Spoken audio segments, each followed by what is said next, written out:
diria: gostei da ideia, Senhor, mata mesmo. Mas Moisés não era egoísta, ele disse: mata não, Senhor. E tem um detalhe: todo mundo já ouviu dizer que foi o Senhor que tirou esse povo do Egito e prometeu colocar na terra de Canaã. Agora veja bem, se tu matar o povo, sabe que os ímpios vão comentar por aí que o Deus de Israel não tinha poder de cumprir a promessa e resolveu matar o povo dele. Nem vai pegar bem com o nome do Senhor um negócio desse. Faz o seguinte, ó Deus, perdoa o povo. Aí Deus disse: tá certo, Moisés, por amor a ti eu vou perdoar o povo. Agora pode avisar todo mundo aí: essa geração incrédula não toma mais posse da herança que eu disse, vírgula, exceto meu servo Caleb e meu servo Josué, porque esses dois são diferentes, olham diferente, têm uma postura diferente. A todo o resto do povo não vou dar permissão de entrar na terra, mas Caleb e Josué, pode avisar para os dois que eu já tenho uma herança reservada para eles. E Deus é fiel para cumprir com a sua promessa. Sabe o que Deus fez? Matou os 10 espias de pragas e destruiu os 10 espias e levou Israel para caminhar 40 anos no deserto, representando os 40 dias que eles ficaram espiando a terra de Canaã. Por quê? Porque foram rebeldes à voz do Senhor, e foi essa a razão pela qual Israel foi andar 40 anos no deserto. Nesses 40 anos que andaram no deserto, Caleb e Josué andou com eles, mas nunca tiraram os olhos do alvo da promessa. Quando passa 40 anos, Josué está no lugar de Moisés como líder de Israel. Diz a Bíblia que Caleb chega de mansinho no ouvido de Josué e diz: tu até sabe que eu vim falar contigo. Você lembra quando Deus fez a promessa para mim e para você, porque a gente agiu de maneira diferente? Muito bem, Josué, eu tinha 40 anos quando Deus fez a promessa, hoje eu estou com 85 anos, mas tem um detalhe: o mesmo vigor que eu tinha com 40, eu tenho com 85. Eu não esqueci da promessa, me dá a herança. E diz a Bíblia que Caleb recebeu da parte de Josué a terra de Hebron, uma terra abençoada. A terra era tão boa que quando a filha de Caleb, por nome de Axa, se casou com Otiniel, Otiniel deu parte da terra para Axa, e a Bíblia diz que a terra tinha fontes inferiores e tinha fontes superiores. O que aprendemos aqui? Se eu enxergar além da maioria, não somente eu, mas até os da minha casa vão desfrutar da herança que Deus tem para a minha vida. E tem um detalhe: essa herança que Deus tem para a minha vida, a Bíblia está dizendo que tem fonte inferior e fonte superior. Fonte inferior fala de bênçãos da esfera terrena, fonte superior fala de bênçãos da esfera espiritual. Deus está dizendo: eu vou te abençoar com fontes inferiores e com fontes superiores. Com fontes inferiores eu vou te dar casa, carro, casamento, serviço. Com fontes superiores eu vou te dar batismo com o Espírito Santo, dons espirituais. Eu vou abrir a comporta celestial, eu vou mudar o teu ministério. Eu tenho herança para colocar na vida de crente aqui esta noite. Quantos aqui acreditam que vão tomar posse da herança da parte de Deus? Muito bem, queridos, esta mensagem que Deus colocou no meu coração para compartilhar com vocês esta noite. Este lado introdutório da mensagem nos ensina que para nós alcançarmos a bênção, precisamos enxergar além da maioria. Agora eu quero unir a revelação de Deus. Quem enxerga além da maioria sabe abraçar as oportunidades que Deus lhe oferece. A sua atenção para você entender o mistério de Deus esta noite. Quem enxerga além da maioria sabe abraçar as oportunidades que Deus lhe oferece. A todo crente, a todo indivíduo cristão, em um determinado período da sua sua vida, Deus dará a ele oportunidade para crescimento, para sucesso e para vitória. Por que é que uns têm crescimento e sucesso e outros não? É porque nem todos sabem abraçar as oportunidades que lhes são oferecidas.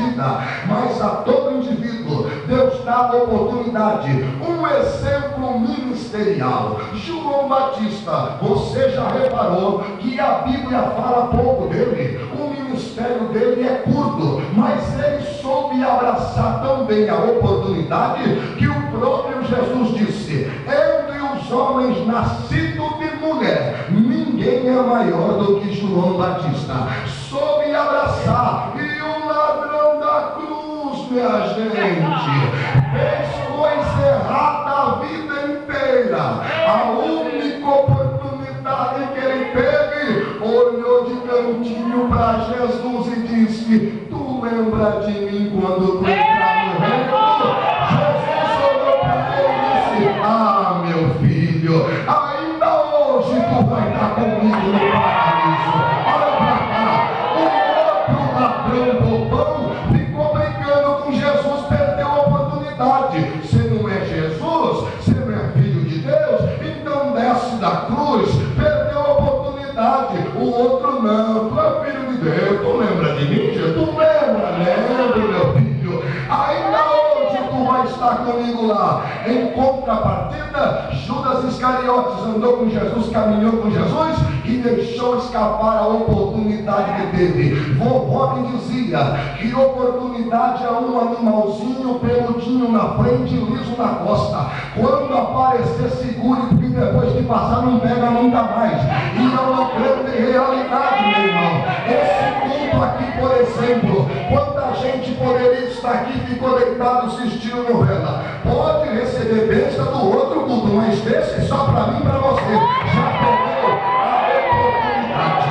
Em um texto semelhante, em um caso semelhante, diz a Bíblia que Josué está no lugar de Moisés. Josué toma a mesma atitude. Diz a dois espias: vai até Jericó. Veja isso, que coisa linda. Espia a terra e traz para mim um relatório de como é a terra de Jericó. Diz a Bíblia que os espias foram e entraram na casa de Raabe, uma prostituta, uma mulher desvalorizada pela sociedade. Quando eles entraram, o rei de Jericó ficou sabendo: tem espia na terra. Então o rei manda soldados na casa de Raabe. O que a maioria ia fazer no lugar de Raabe? Vou entregar, vou caguetar, porque se eu caguetar, o rei pode me dar uma casa melhor, o rei pode me livrar de imposto, minha vida vai mudar. Mas olha a visão da prostituta: ó, que adianta eu entregar esses homens para o rei de Jericó, se eu já ouvi falar da fama do Deus de Israel? E daqui a pouco eles estão entrando aqui quebrando tudo. Quer saber de uma coisa? Vou entregar coisa nenhuma, eu vou fazer aliança com esses dois. Olha só, os espias foram na casa dela, os soldados foram buscar, ela não entregou e disse: já foram embora antes que os espias dormissem. Diz a Bíblia que Raabe subiu onde eles estavam. Quem sabe puxou uma cadeira e disse: senta, porque a gente vai conversar. Eu poupei a vida de vocês, agora poupem a minha também, porque eu usei de beneficência com vocês, usem comigo. Assim como eu guardei vocês, guarde a mim e a minha família. Olha o que ela diz: porque a gente tem ouvido falar da grandeza do vosso Deus. Que coisa feia. 10 obreiros diziam para Moisés: não tem jeito de entrar na terra. E a prostituta dizia: já ouvi falar do seu Deus, já ouvi falar do seu Deus. Eu acho linda a expressão do versículo 11. Raabe começa a dizer assim: olha, o coração de todo mundo está derretido de medo do Deus de vocês, porque a gente ouviu dizer que o Deus de vocês abriu o mar vermelho, matou Og e Seom, que é o Deus dos amorreus. Olha o versículo 11 do capítulo 2 de Josué: ó, porque o Deus de vocês é Deus em cima no céu e Deus embaixo na terra. Tem jeito não. Os espias olharam para ele e disseram: eita, mulher retada, está fechado então. Tu poupou a gente vai poupar você. Você acha que a história termina aqui? Termina não. No capítulo 6, quando Israel vem invadir Jericó, Josué grita aos 2 espias: entra na casa da prostituta e tira ela e a família dela com vida. Toda Jericó vai ser destruída, mas a prostituta não sabe por quê? Porque enxergou a lei e abraçou a oportunidade. Você acha que a história termina aqui? Termina não. Raabe ingressou no meio da nação israelita. Sabe aonde a prostituta foi parar? Mateus 1, verso 5, genealogia de Jesus. Sabe aonde a prostituta foi parar? Hebreus 11, 31, lista dos heróis da fé. De novo, de prostituta para a galeria dos heróis da fé. Salmo 113, verso 5 a seguir. Quem é como o nosso Deus, que habita nas alturas, que se curva para ver o céu e a terra? Do pó ergue o pequeno, do pão touro ergue o necessitado e coloca para se assentar com o príncipe do seu povo. Deixai pegar crente do pó e vai colocar em cadeira de príncipe. Ele pegou a Raabe, a prostituta, colocou na lista dos heróis da fé. Ele pegou Davi do pasto, colocou em cadeira de rei. Ele pegou José da prisão, colocou para ser governador. E Deus está dizendo: se eu resolver te pregar essa noite, meu filho, quem é que vai impedir? Prepare também impedir o que Deus tinha na vida de Davi. Sabe por quê? Porque Davi era ruivo. E naquela época, veja isso, não é um pensamento de Deus. Naquela época, acreditava-se que quem fosse ruivo trazia consigo maldições adâmicas. Por quê? A palavra Adão vem do original ruivo ou vermelho, porque a terra que Deus fez Adão era terra de cor ruiva. Então quem nascesse ruivo na época de Davi era considerado amaldiçoado. Quando o ruivo sentava na mesa, ninguém sentava com ele, era desprezado pela sociedade. Porque você acha que Davi estava cuidando de ovelhas no pasto no dia da consagração? Era uma das maneiras de Jessé esconder a vergonha de sua casa. Não é porque Davi não tinha idade para ser rei, não. Porque no capítulo 17, quando Israel vai pelejar contra os filisteus, pode ver que só Eliabe, Abinadab e Samata na guerra. Os outros 4 irmãos de Davi também não foram. E porque no dia da consagração está todo mundo e só o menino que não?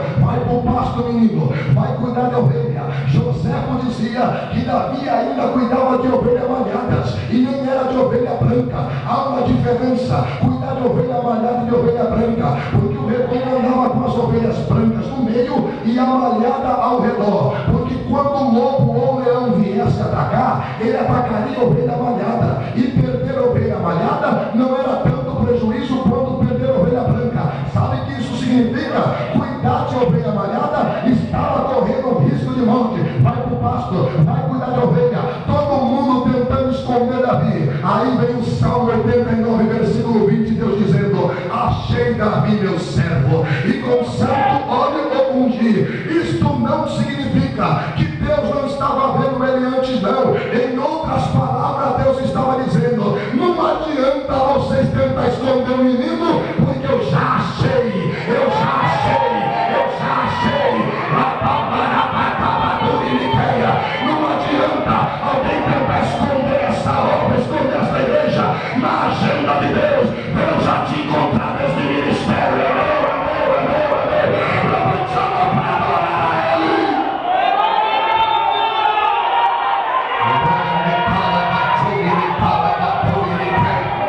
Irmãos, eu gostaria que você observasse esse detalhe comigo. Eu estou falando de Raabe. Eu podia pegar tantos exemplos da Bíblia de grandes homens que enxergaram além da maioria. Por que eu estou falando de Raabe? Porque ela não era rainha, ela não era magnata, ela não era princesa, ela era uma prostituta, mas uma prostituta que enxergou a lei, abraçou a oportunidade, e Deus